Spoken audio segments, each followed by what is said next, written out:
Hello, ladies and gentlemen.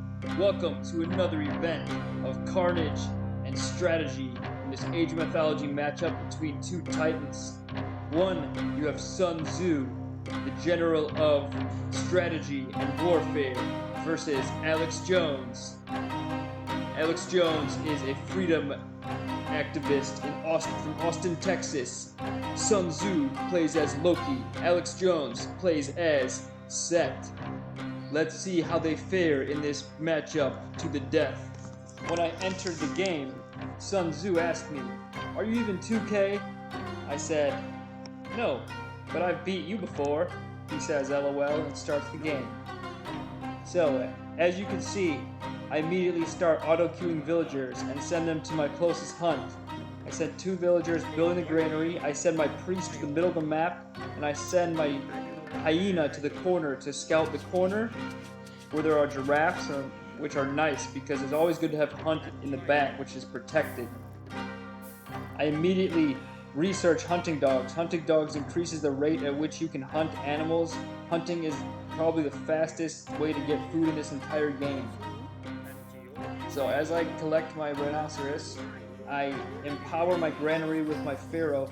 Empowering the granary gives me more food when my villagers drop off the food. So right now I'm searching for an animal to convert with my priest. That's what Set can do. He can convert animals to turn over to myself.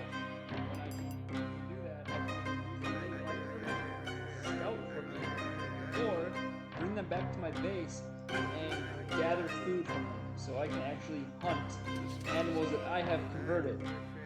At this point, I use vision power. That's a god power that Set has because I did not find any animals. Coincidentally, I was actually right next to 2 elephants right when I did vision. So basically, I wasted my vision because I had just found animals right when I casted it. And the whole reason I casted it was to find animals. So unfortunately, I wasted vision in this instance. So right now I'm building a house because when I convert the animal, it will increase my population. Right now you can see on the bottom left, my population is 12 out of 15. So I'm going to be at a population limit, which means I will not be able to create more villagers if I convert that elephant. So I build the house empowered by the pharaoh, which makes me build it faster. And I am converting this elephant right now. So he's attacking me with his Ulfsark. At the same time I'm converting. So right now I built the elephant, or I converted the elephant, I should say, and I'm running away with my priest. I don't want my priest to die, but he might. So I'm still auto-queuing my villagers. I had enough people on gold, so I have 100 gold. 100 gold means I can build a temple. You need a temple to get to the classical age. So that's why I'm building the temple right now. I'm running away with my priest. My priest is going to die, it looks like.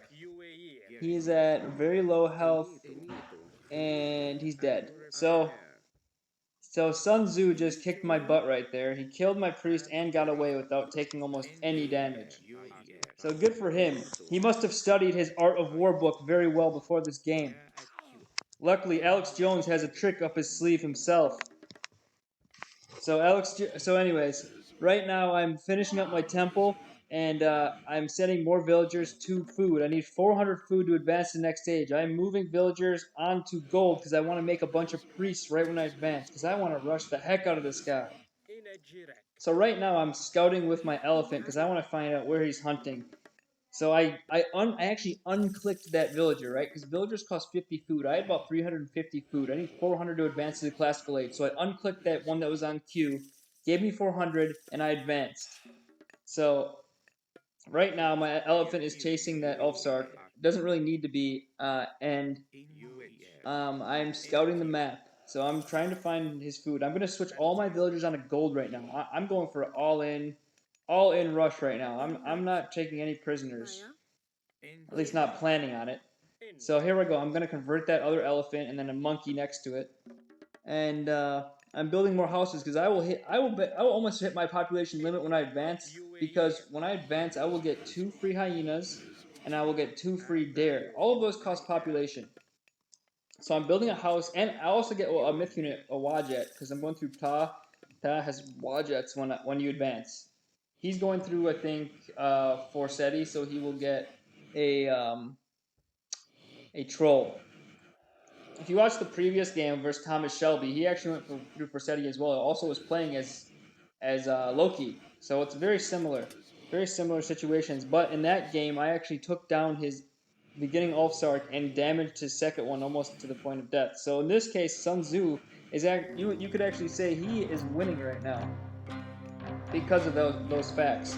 But I'm trying to turn the tide by doing this all-in kind of rush. So I'm scouting again with my elephants. I'm checking the part of the map that I have previously scouted but I don't actively see, and I'm checking the health hit points of animals that are there, because if those hit points are gone, that means the animal is dead. He's probably hunting them. So right now I found his hunting.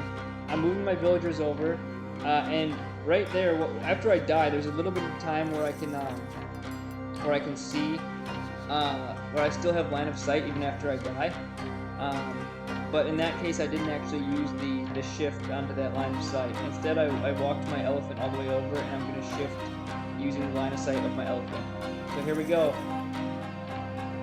Okay, so I shifted 7 priests, 8 villagers, a pharaoh, a wajet, 2 hyenas, and 2 dare. So that's quite a bit of units, and I'm attacking his army with my villagers because why not? I outnumbered him. I think I'm gonna lose one. Oh, I didn't lose any. Okay, so I didn't lose any. I think he lost two military units, and right now he's not gathering any food. Of course, I'm not either, but I'm doing damage on him. So I'm gonna go and gather some his food. So basically, eliminates him gathering any food on his side of the map and forcing him to gather those goats. And I'm trying to pick off just anything I can right now. I probably shouldn't have been this aggressive going into his town center fire, but I guess I made a mistake there. So he's garrisoning. He's being very smart by garrisoning uh, units which are low on health and putting them inside his town center. That's saving their lives, and it's also, well, when he does that, my unit attacking him will attack the town center, which is not good because his buildings and town centers have very high pierce armor, and my priests and pharaoh do pierce damage, which basically equates to 1 damage per hit versus his huge amount of damage per hit, which he'll be doing versus my priest, which has 0 pierce armor. So right now he's attacking um, my villagers that are over here collecting this giraffe, and it's not a good position for me to be in because they're not even high full HP villagers, but I fight back and I actually do a pretty good job fighting back, and I create an axeman which directly counter Hissers. They do bonus damage, like their base damage is like 5, but I think they do like times 3 or 4 versus infantry and heroes. So that's why they're very well do very well versus heroes. So I think I lost 1 villager that whole time because I think I still have 7 villagers. So one thing you should remember is one thing you should know at least is that Norse usually has a higher score than Egyptian early in the game. Like early in the game, Norse will start out with a higher score than Egyptian. I don't know why exactly Ensemble Studios made it that way. Maybe it has something to do with the resources early on. Um, but anyway, the fact that I'm beating him in score this early in the game is really bad news for him. It means his economy is not doing well, and I've killed more units than him. So basically, I'm winning right now. So it's my game to lose. So right now, you know, in the last game I showed you versus Thomas Shelby gave up probably around this time or earlier. But Sun Tzu's thinking this guy went on an all-in strategy. He's probably not that good. I might be able to come back and win if he makes a couple mistakes. So more power to him. We'll see if he can come back and win.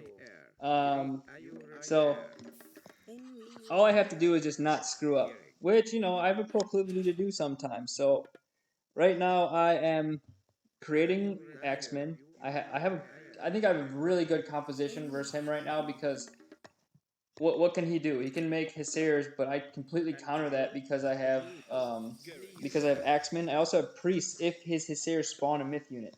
So right now I looked at that dead space like I mentioned before, and I saw an elephant attacking nothing. That means the elephant is attacking something. It's attacking a villager most likely. So I'm running over there right now, and I also attacked his gold mine earlier. So he had to have moved his gold mine somewhere else. So I think he's probably getting gold there too. So as you saw, I kind of made the smart move of leaving my villagers right when I moved my army because I was basically open for an attack, and I knew he definitely had some army in his base. So I actually deleted both my barracks. You might think that's stupid, but Loki's power is that his heroes can spawn myth units. So if I were to leave my barracks there, he can actually spawn myth units by attacking my barrack. So I'm like, you know what? Whenever that happens, I actually delete units. Or do the buildings or units. Like sometimes I'll even delete like a myth unit. Like if it's like one myth unit versus a couple of Assayers, I'm like, no, I'm just gonna delete that so he doesn't accidentally spawn, something, and it'll help him in the long run. Here, I'm even gonna delete these buildings which are on construction because I'm like, nah, um, this is not good for me. So I run away with my villagers, and then I attack with my villagers, which I'm kind of just going all out this game with my villagers, but whatever. So I'm pushing him off resources, which is the best thing I can do right now. He's over here trying to spawn myth units. He's actually going to escape unscathed. I mean, he's damaged, but I didn't kill him, and he actually has a healing spring. The god that he went through is called Forseti. Uh, I went through Ptah. Ptah has shifting sands, which shifts my army over to his base. He has healing spring, which heals units, so he can cast that in his base, and it will heal his units. As you can see, it's in his base right next to his town center. So he can run those Asair, which did not die, all the way back to his town center, heal them up, then bring them back and attack again, which is why I basically said he escaped unscathed. Relatively, he can escape without any real damage if he uses the healing spring to go back to full health. So right now I'm just really trying to keep him off resources. I'm trying to contain him into a certain area because I know that if I do that, I'll probably win. I need to keep the pedal, the pedal to the metal right now. And I don't want him to get any free hits on me, so I build my barracks next to my base. And at the same time, I'm attacking this building in construction. Buildings in construction are really easy to take down because they don't have the normal armor. They basically have 0 armor, pierce, and hack, which means that pierce doing units such as priests or pharaohs or slingers or archers will do the normal attack to a building rather than only one attack to it, like if it's a fully built building. So that's why I attacked the building in construction, and I was able to take it down before it was fully built. So right now I'm just trying to max out my army because I'm basically, calling his bluff that I don't think he can make a big enough army in classical age to take me down. And if he does, so especially the timing, because we've just been constantly attacking each other,